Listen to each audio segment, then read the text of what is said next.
అభయ జన్మదినం సందర్భంగా మేము ఈసారి వేడుకలనైతే ప్రత్యేకంగా జరుపుకోవాలనుకున్నాము. అందుకే ఆశ్రమంలో ఉన్న పెద్దలతో కలిసి ఆనందాన్ని పంచుకున్నాము. ఇది కన్యకా పరమేశ్వరి ఆశ్రమం అండి. గండి కుసుమంచి సుబ్బారావు గారండి, ఈయనే ఫౌండరు, ఆశ్రమం స్థాపకులు ఈయనేను. గాయత్రి భక్తులు.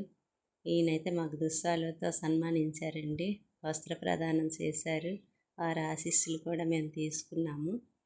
అక్కడ మా పిల్లలండి వీళ్ళు, వారు స్టాఫ్, మా పిల్లలు హారతి ఇస్తున్నారు. ఇక్కడ స్టాఫ్కి అయితే బట్టలు వస్త్ర ప్రదానం చేశాము.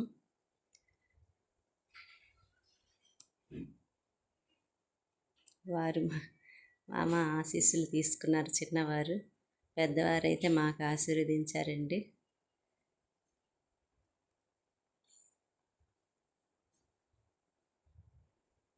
వీళ్ళు గొప్ప సేవకులండి. వీళ్ళైతే వృద్ధాశ్రమంలో వృద్ధులకు చక్కగా వంట చేసి పెడతారు. మంచి రుచికరమైన వంటలు వండుతారు. చాలా సేవలండి చేస్తారు వీళ్ళైతేను. మా స్టాఫ్ వీళ్ళంతా మా ఆశీర్వాదం తీసుకుంటున్నారు. ఇదిగండి పెద్దవాళ్ళు వృద్ధాశ్రమం అండి. అయితే వారి ముఖాల్లో మేము వారికి ప్రేమతో భోజనాలు వడ్డించామండి, వస్త్రాలను అందజేశాము. వారి ముఖాల్లో కనిపించిన చిరునవ్వులు మాకు ఎంతో ఆనందాన్ని ఇచ్చాయి.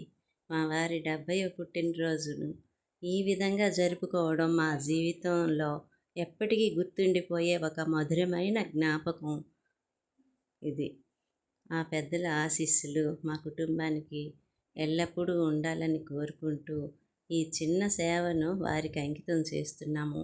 ఇలాంటి మంచి కార్యక్రమాలు చేయడానికి ఆ దేవుడు మాకు మరిన్ని అవకాశాలు ఇవ్వాలని కోరుకుంటూ అందరికీ ధన్యవాదాలండి.